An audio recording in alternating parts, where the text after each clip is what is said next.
हे what's up guys, welcome back once again. So दोस्तों, आज की कहानी जो एक्सप्लेन करने जा रहे हैं उसका नाम है रेड। ये उन 400 औरतों की सच्ची कहानी है जिन्हें इस बात के लिए मारा गया क्योंकि वो बस जापानीज नहीं थी। तो कहानी शुरू होती है एक होटल से जहाँ पर काफी सारे लोग मौजूद हैं, जिनमें से कुछ सैनिक भी हैं जो अपने परिवार के साथ टाइम स्पेंड कर रहे हैं। उन्हीं में से एक वेटरन सोल्जर अपने दोस्तों से कहता है कि जापानीज आर्मी कभी भी अमेरिका से जंग जीत नहीं सकती, वो क्या कोई और देश कभी ऐसा नहीं कर सकता। और तभी एक जोरदार धमाका होता है जिससे पूरा होटल गूंज उठता है। एक सैनिक भागते हुए आता है और सबको बताता है कि जापानीज आर्मी हमारे देश में घुस चुकी है, इसलिए सभी को अब चौकन्ना रहना होगा। अब जितने भी बच्चे या फिर औरतें थी उन्हें जल्दी से पास खड़े शिप में बैठाया जाता है और साथ में कुछ लाइफ जैकेट भी दी जाती है। दरअसल ये शिप शहर से दूर जा रहा था जहाँ वो औरतें और बच्चे सेफ रहेंगे। इधर जितने सैनिक होटल में मौजूद थे उन्हें फौरन बॉर्डर बुला लिया जाता है। सभी लोग डरे हुए हैं और इसी तरह से आज की रात बीत जाती है। लेकिन अगली सुबह उस शिप पर बैठी कुछ औरतों के लिए आखिरी सुबह होने वाली थी, क्योंकि जापानीज आर्मी जेट से उस शिप पर हमला कर देती है, जिससे कई सारे बच्चे और औरतें मारे जाते हैं। कुछ पानी में कूद जाती है और उन्हें लाइफ बोट से बचा लिया जाता है,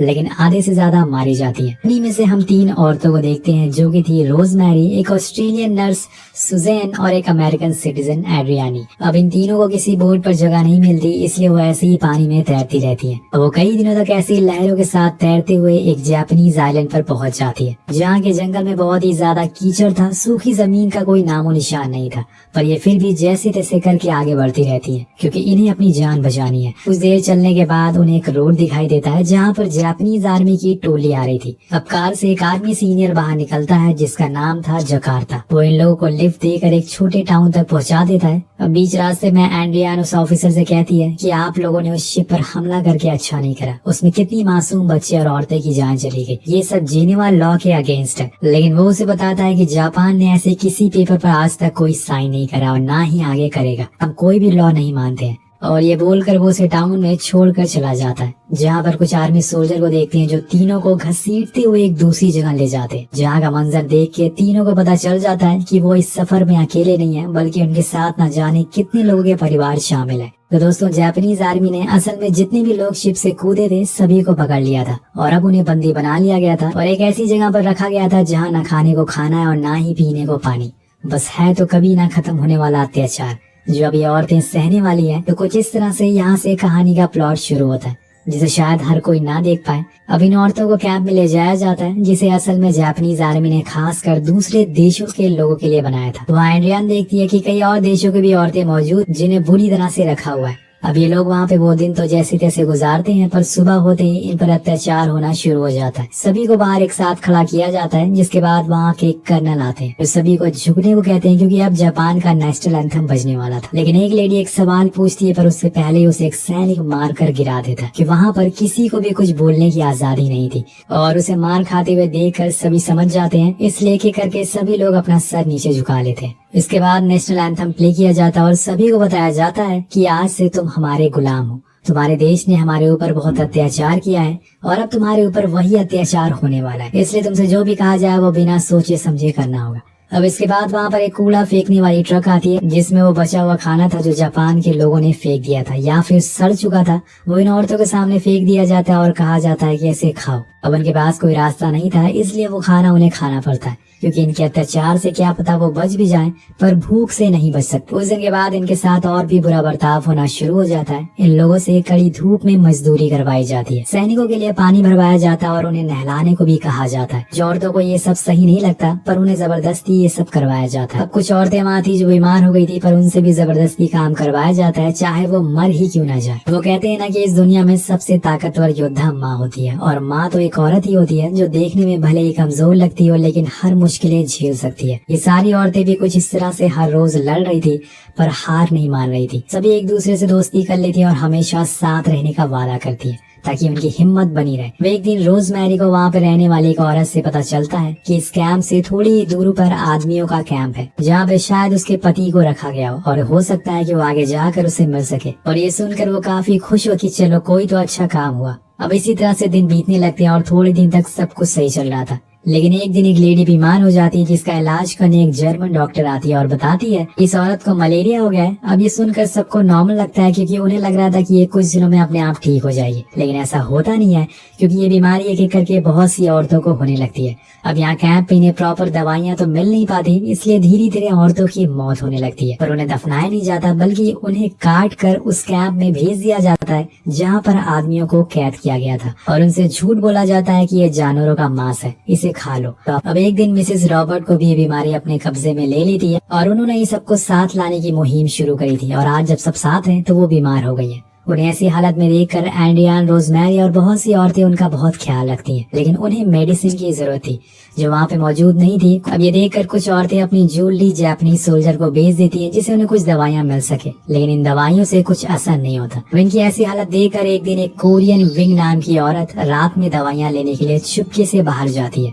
पर उसी दौरान सैनिकों को पता चल जाता है कि कोई तो बाहर गया है। वो कैंप के चारों तरफ खोजबीन करना शुरू करते हैं, लेकिन वहाँ उन्हें कोई नहीं मिलता, क्योंकि विंग बड़ी ही चालाकी से अंदर आ गई थी। लेकिन शायद उसे इस बात का अंदाजा नहीं था कि कल उसके साथ क्या होने वाला है। वो रात तो गुजर जाती है, लेकिन अगले दिन कर्नल और मेजर सभी को बाहर बुलाते हैं और एक साथ खड़े होने को कहते हैं, जिसके बाद विंग को बुलाया जाता है और उसे पूछा जाता है कि वो कल रात कहाँ थी। अपने सफाई में कहती है कि सर मैं तो कैंप में ही मौजूद थी, लेकिन कर्नल को पता था कि सच क्या है, इसलिए वो अपने एक सैनिक को कहकर उस पर तेल डलवा देते हैं और फिर सबके सामने उसे आग से जला देते हैं। इसलिए वो चीखती है, चिल्लाती है, लेकिन किसी की भी हिम्मत नहीं होती कि वो उसकी मदद के लिए आगे आ सके। अगर उन्होंने ऐसा किया तो उनका भी यही हाल होगा, इसलिए सब लोग विंग को जलते हुए देखते रहते हैं और कुछ ही देर में उसकी बेदर्दी से मौत हो जाती है। उसकी यही गलती थी कि उसने एक औरत की मदद करने की कोशिश करी। उसके बाद एक लेडी आकर जापानीज से विनती करती है कि वो चाहती है कि विंग की बॉडी को सही से दफना दिया जाए, इसलिए वो उन्हें इस चीज की परमिशन दे देते हैं। तो सारे लोग उसे ले जाकर जंगल में दफन कर देते हैं। इस हादसे के बाद कई दिनों तक कैंप में सन्नाटा छाया रहता है,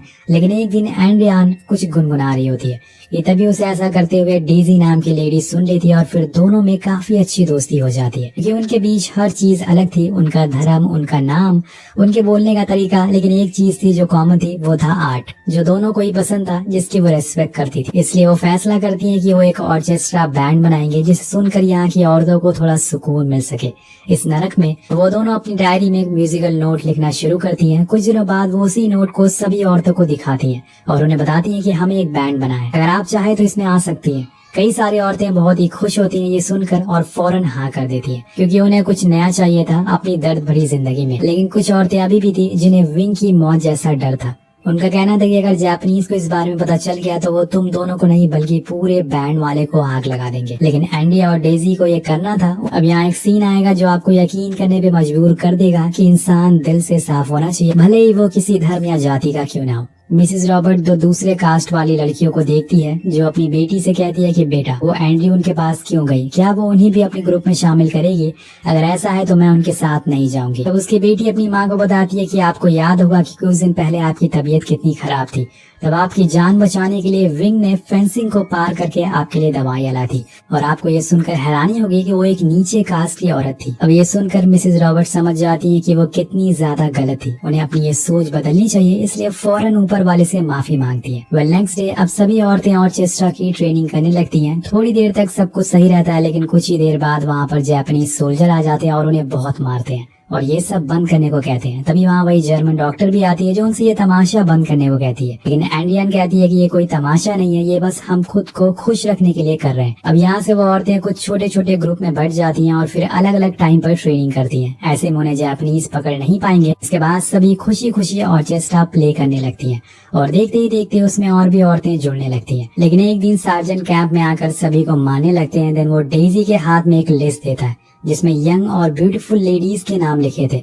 उन्हें फौरन तैयार होने को कहा जाता है, जिसके बाद वो उन सारी लड़कियों को एक ट्रक में बैठाकर आर्मी के हेड ऑफिसर के घर लाते हैं और सभी को लाइन में खड़ा कर दिया जाता है और उन्हें बताया जाता है कि जिन जिन औरतों को अच्छे कपड़े, अच्छे पैसे, अच्छा खाना चाहिए वो इधर आकर खड़ी हो जाए, क्योंकि वो अब से आर्मी हेड की मिस्ट्रेस है, यानी कि नौकरानी है और उन्हें उनकी सेवा करनी होगी। पहले तो कोई सामने नहीं आता, लेकिन फिर एक एक करके लड़कियां आगे आने लगती है बाकी औरतें उन्हें ऐसा करने से रोकती हैं, लेकिन उन औरतों का कहना था जंग ऐसे ही चलती रहेगी, वो कभी खत्म नहीं होगी और वो ऐसे दर्दनाक मौत नहीं मरना चाहती, इसलिए जो उनके बचे हुए दिन है वो उसे थोड़े आराम से जीना चाहती है। लेकिन कुछ औरतें अभी भी आगे नहीं आती। उनका मानना था कि वो हमेशा अपने हस्बैंड की रहेंगी।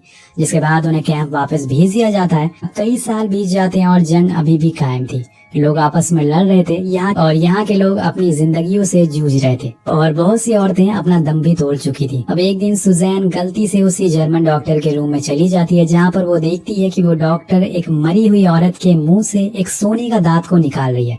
ये सब देख के सुजैन को गलत लगता है। वो डॉक्टर का कहना था कि ये दांत अब इस लेडी के किसी काम का नहीं है, लेकिन ये मेरे और तुम्हारे काफी काम आ सकता है। इसे हम दवाइयाँ खरीद सकते हैं जिससे ये इलाज हो सके। यहाँ सुजैन को समझ आता है कि ये जर्मन लेडी भी उन्हीं की तरह है, यहाँ पर एक कैदी है, लेकिन ये बस एक डॉक्टर है। जर्मन लेडी कहती है कि मैं चाहती हूँ कि तुम भी ये काम सीख लो ताकि मेरे बाद तुम अपने लोगों की मदद कर सको। सुजैन भी उसके कामों में रुचि दिखाने लगती है। अब एक रात जब एड्रियान वॉशरूम से लौट रही होती है, अभी एक जापानीज सैनिक आकर उससे बदतमीजी करने लगता है, जिसके जवाब में एड्रियान उसे 30 से घूसा मारती है। लेकिन तब तक वहाँ पर बहुत सारे लोग आ जाते हैं। जब एड्रियान की सुबह होती है तो वो खुद को एक पिंजरे में बंधा हुआ पाती है। इसी बीच वहाँ पर मेजर आता है जो उसे कल रात के बारे में पूछता है। सच सच बताने लगती है, लेकिन असल में सैनिकों ने मेजर को एड्रियान के बारे में गलत बताया था। इसकी वजह से उन्हें लगता है कि वो झूठ बोल रही है, इसलिए वो उसे बहुत मारते हैं और वहीं छोड़ देते हैं। उसकी ऐसी हालत देखकर कैंप की सारी औरतें कर्नल के पास जाती हैं एड्रियान की जिंदगी की भीख मांगने, लेकिन कर्नल उनकी बातों पर कुछ ज्यादा गौर नहीं करते, जिस वजह से एक लेडी कहती है कि आप में और मेजर में कुछ खास फर्क नहीं है,